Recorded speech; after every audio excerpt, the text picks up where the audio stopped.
Everyone, I am नवीन कुमार और यहाँ पर एक कंपनी है जिसका नाम है शांकेश। शांकेश ज्वेलर्स, इस कंपनी का आईपीओ 18 से 20 अगस्त के बीच में आ रहा है। 93 का इन्होंने प्राइस सेट किया है। लगभग 1400 करोड़ रुपीस की वैल्यू लगा रहे हैं। 367 करोड़ रुपीस उठा रहे हैं टोटल मिला के, जिसमें से 274 करोड़ ही कंपनी के पास में जा रहे हैं। 93 करोड़ रुपीस कंपनी के प्रमोटर्स और इनिशियल शेयर होल्डर्स अपना स्टेक सेल कर रहे हैं। नेक्स्ट यहाँ पर ये कंपनी करती क्या है, तो ये ज्वेलरी बनाती है। अब ये जो बड़े बड़े कॉर्पोरेट्स होते हैं जैसे कल्याण ज्वेलर्स वगैरह हो गए, यहाँ पर आपको नाम देखने को मिला पीएन गदगिल, जयलक्वास इंडिया, कल्याण ज्वेलर्स, नोवल ज्वेलर्स। ये कॉर्पोरेट्स हैं बड़े बड़े जो कि अपनी ज्वेलरी शोरूम्स चलाते हैं। वो ये जो कंपनी है ये इनके लिए एज ए इन्वेंट्री मैनेजर काम करती है। अब इसके पास में क्या आता है, इन बड़े बड़े कॉर्पोरेट से ऑर्डर्स आते हैं कि हमको इस डिजाइन के इतने सारे पीसेज चाहिए। वहां से फिर ये जो कंपनी है फिर प्रोक्योर करती है गोल्ड को, और फिर ये अपने कारीगर्स को, जो इसके साथ में इन्होंने क्या कारीगर्स के साथ में टाई अप कर रखा है, राइट।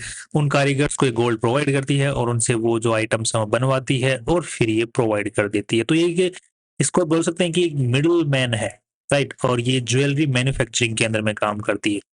अब जो बड़े बड़े कॉर्पोरेट्स होते हैं इनके पास में खुद के कारीगर्स भी होते हैं, बट वो कभी कभी बाहर से एक्सटर्नल जो कारीगर्स होते हैं उनसे भी काम करवाते हैं। तो वो जो एक्सटर्नल कारीगर्स हैं वो काइंड ऑफ यही लोग हैं।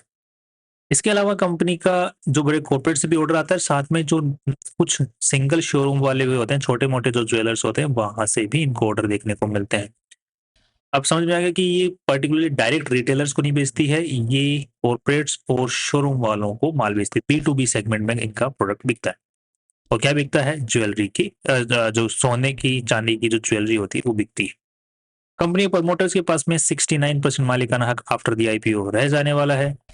मेन बोर्ड कंपनी का ये आईपीओ आ रहा है आज के दिन। इसके कंपटीशन के अंदर में आज के दिन हमें दो कंपनियां देखने को मिलती हैं, शांति गोल्ड इंटरनेशनल और स्काई गोल्ड डायमंड्स। और भी कंपनियां हैं बट ये इन्होंने आरएचपी में अपने बताई हैं। इनके साथ में हम कंपैरिजन करने का भी कोशिश करेंगे और एक लिस्टिंग ये कितना मिल सकता है उसको हम लोग एक्सपेक्ट करने की भी कोशिश करेंगे, एक्सपेक्टेशन बनाने की कोशिश करेंगे। एंड नेक्स्ट यहाँ पर कंपनी की जो आज के दिन हवा बन रही है वो लगभग 6-7% पॉजिटिव में बन रही है। लेट्स सी कि इंक्रीज हो सकता है या नहीं, और लॉन्ग टर्म और शॉर्ट टर्म में क्या व्यू बन रहा है कंपनी के बारे में। So let's move forward. Company का टोटल बैलेंस शीट का जो साइज आज के दिन देखने को मिल रहा है 403 करोड़ रुपए का देखने को मिल रहा है। इसमें से इन्वेस्टर्स का पैसा है लगभग 200 करोड़ है। That means debt to equity ratio before the IPO is fine.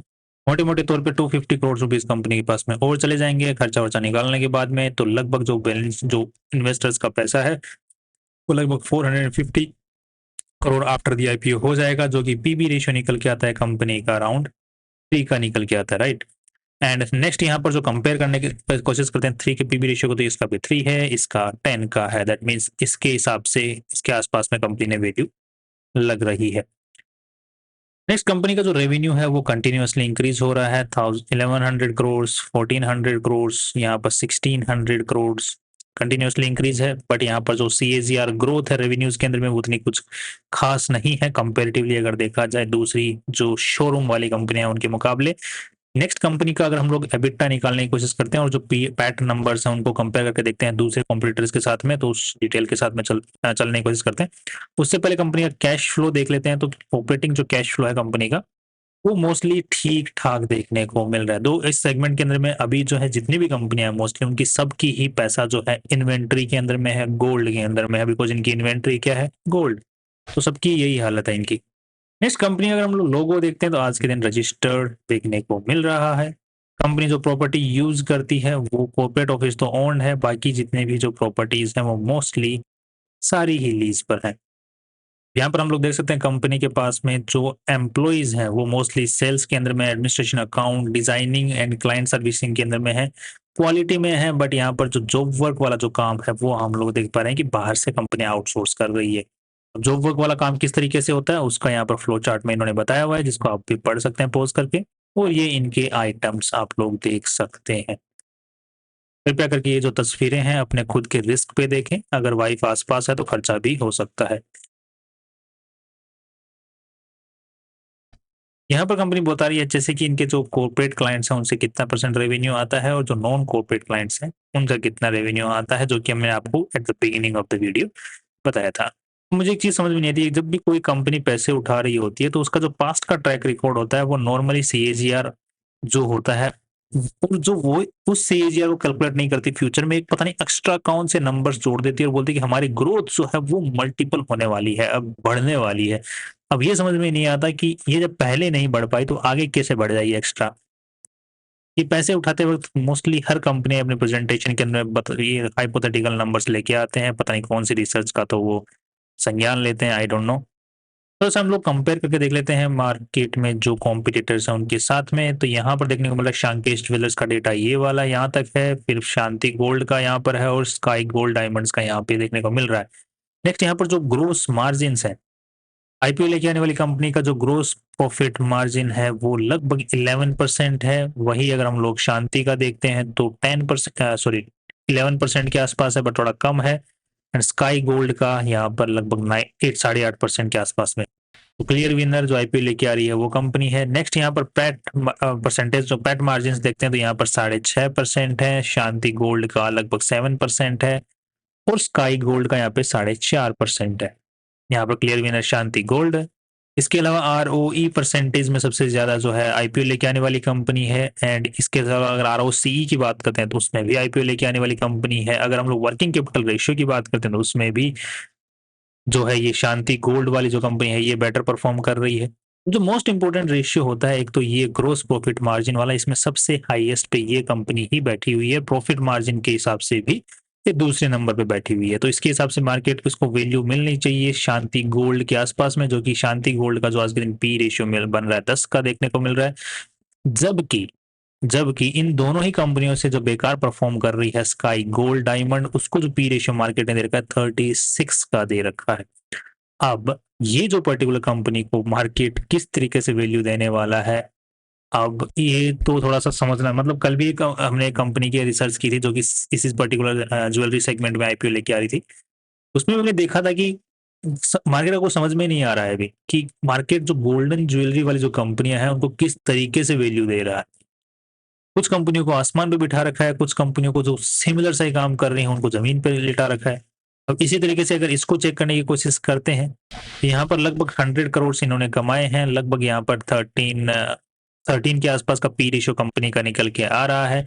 इसको कंपेरेटिवली अगर हम लोग चेक करने की कोशिश करते हैं तो इसका शांति गोल्ड का 10 का, इसका 35 का। तो मोटे मोटे तौर पे देखा जाए तो शांति गोल्ड के हिसाब से तो इन्होंने अपनी वैल्यू लगा ली है। अब यहाँ पे एक चीज और देख लेते हैं, शांति गोल्ड का अगर हम लोग यहाँ पर प्रॉफिट ग्रोथ देखते हैं जो कि 2025 से 2026 के अंदर में यहाँ पर लगभग डबल हो गए रेवेन्यू, नेट प्रॉफिट तो लगभग ट्रिपल हो चुके हैं 2024 के मुकाबले। तो यहाँ पर ग्रोथ जो है तो लगभग 3 गुना हो चुकी है, 2 साल में 3 गुना रेवेन्यू ग्रोथ।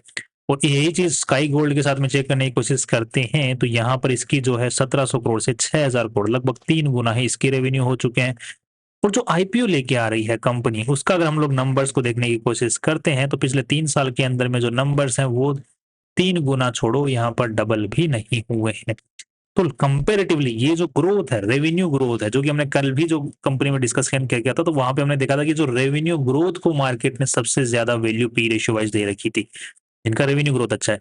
इस कंपनी का जो आईपीओ लेके सबसे बेकार है, तो इन दोनों ही कंपनियों के मुकाबले लॉजिकली इसको बैड वैल्यू मिलनी चाहिए। बाकी अगर दूसरे पर्सपेक्टिव जो ग्रोस प्रॉफिट मार्जिन है उसके हिसाब से इसको शांति गोल्ड के आसपास में वैल्यू मिलनी चाहिए।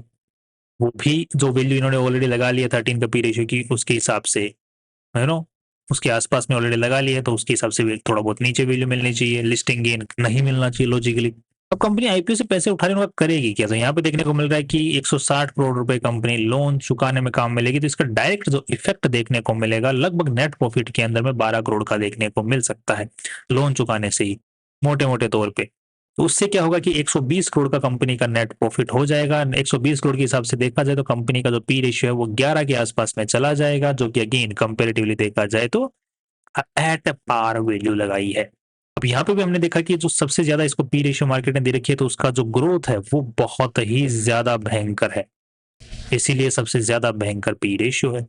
सो कंपेरेटिव वाली गणित को देखते हैं तो यहाँ पे देखने को मिल रहा है कि कंपनी को लिस्टिंग गेन का जो क्रीम है वो यहाँ पर देखने को नहीं मिल रहा है कंपेरिजन में। और बाकी long term and short term के हिसाब से कंपनी जिस तरीके से पुरानी चलती हुई आज के दिन आ रही है तो लॉन्ग टर्म व्यू ठीक है, बट अगेन जब ये पूरा मार्केट चलेगा तो ये कंपनियां भी चलेंगी। बट ये अभी पूरा मार्केट कब चलेगा, जो भी जिन मतलब वो मार्केट कौन सा, जिन कंपनियों को मार्केट ने वैल्यू नहीं दे रखी है, मतलब जिन कंपनियों को अच्छा होते हुए भी मार्केट ने लेटा रखा है ज़मीन के ऊपर में, उनको कब उठाएगा मार्केट, तो जब उठाएगा तब इन कंपनियों को भी उठाएगा। That's all my view about this company and listing gain का ज़्यादा क्रीम कंपैरेटिवली नहीं है। Short term and long term view is okay. Accumulate future के अंदर में 3 बार अक्यूमुलेट करके छोड़ा जा सकता है, जो कि हम लोग एक स्ट्रैटेजी लॉजिकली अप्लाई करते हैं। बट आज के प्राइस के हिसाब से फ्यूचर में सस्ती मिल सकती है comparatively. That's all from my side. कल फिर मिलते हैं नए इंपॉर्टेंट वीडियो से। Finally see you tomorrow.